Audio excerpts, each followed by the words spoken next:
I have incredible news. I just sent the world's most advanced team of scientists to develop a cure for cancer, and they actually did it. Oh, we're just getting our results in right now. Thanks.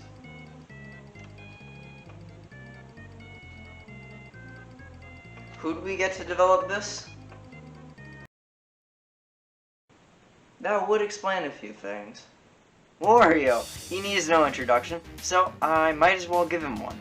Wario got his debut appearance in Super Mario Land 2, 6 golden coins.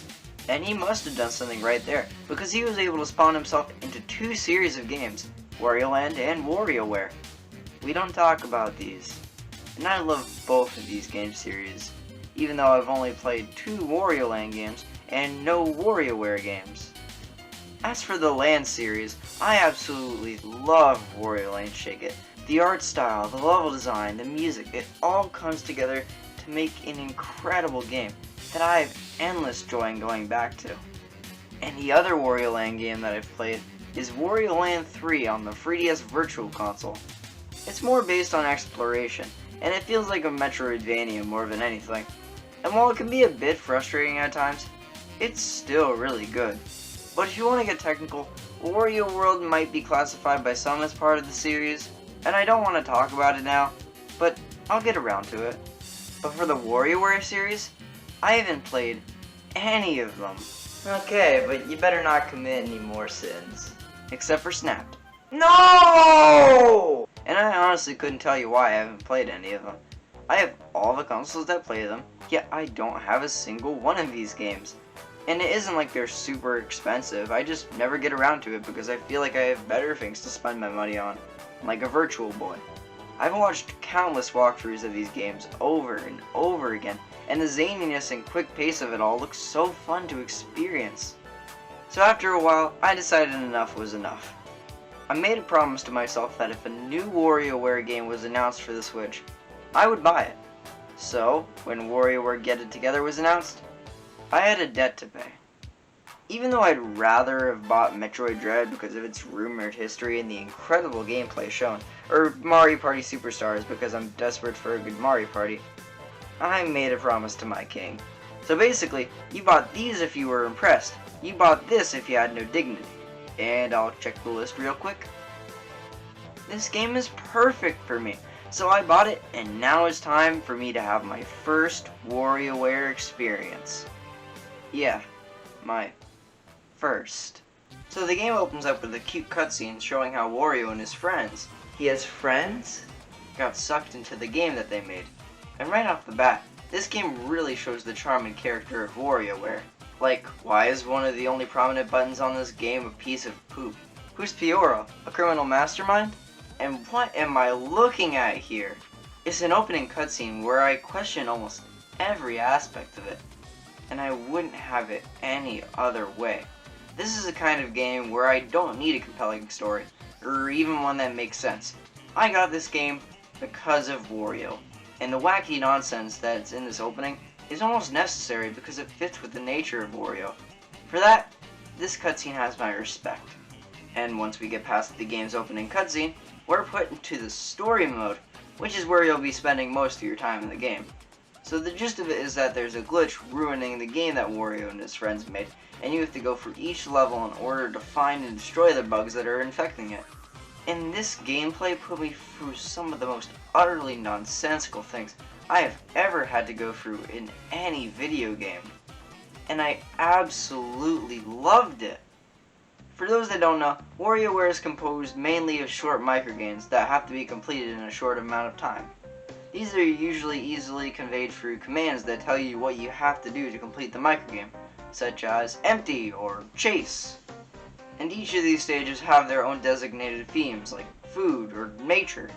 But the best microgame theme is easily the Nintendo Classics theme. There's so many fun nods to other Nintendo games here, and it's just a good balance between relevant and obscure. And it often makes me think, oh my god, I just remembered, I have a Wii U. And the microgames that are in this title are extremely fun, and only a select few of them are a bit annoying to go through. But that isn't even covering the main gimmick of the game, the character selection.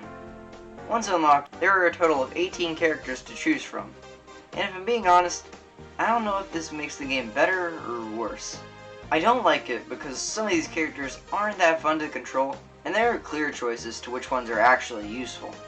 For example, you could use Penny to fly through the air and shoot projectiles, but because she's so slippery and hard to control, you're better off playing as Ashley, who can do the exact same thing, but with more movement control. But then again, these characters add a level of strategy and planning that isn't present in any of the previous games. And I like playing as all of these characters because most of them have unique playstyles, even if some of them might not be good. So if anyone ever came up to me on the street and asked, "What did you think of the character selection in WarioWare Get It Together?" Wario is pretty good. And after about 2 hours or so, I got to the end of the game, and what is this? But apparently, there's more content after that.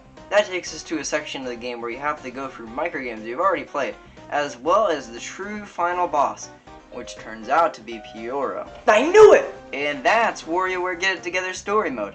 It was really good all the way through, and it had some really fun microgames in there.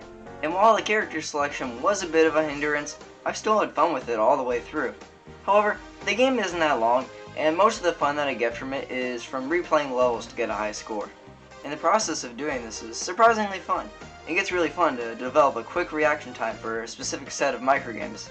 But there are more modes in the game than just the story mode. There's also the variety pack, and no, options are my weakness! First up is Gotta Bounce, and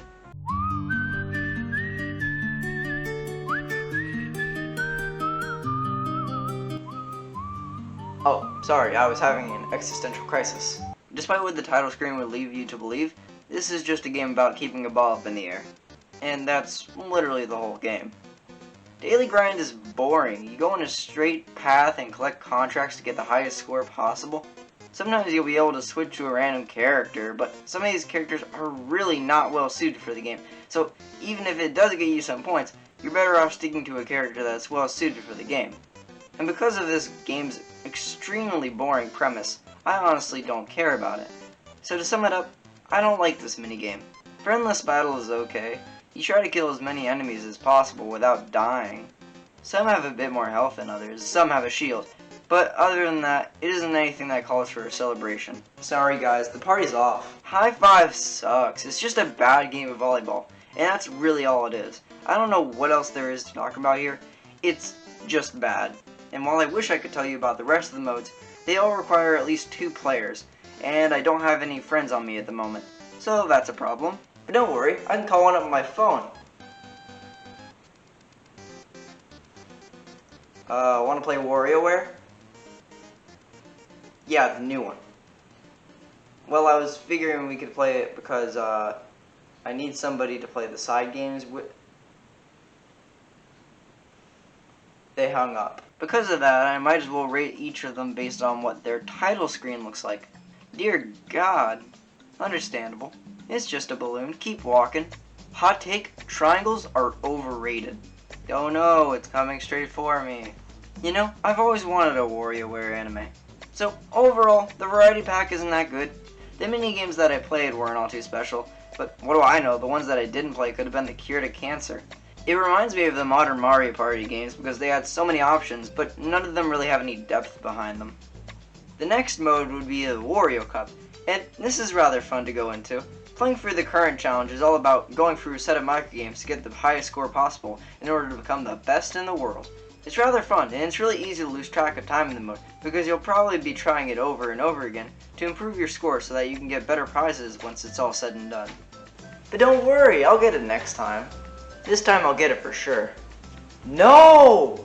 But you can also go back and play previous cups, and it's literally the same, but you're not able to see your global rankings. So Wario Cup's a great mode that I can sink all of my time into, and I mean all of it. Just take the clock at this point. And the other modes aren't much, but I'll talk about them.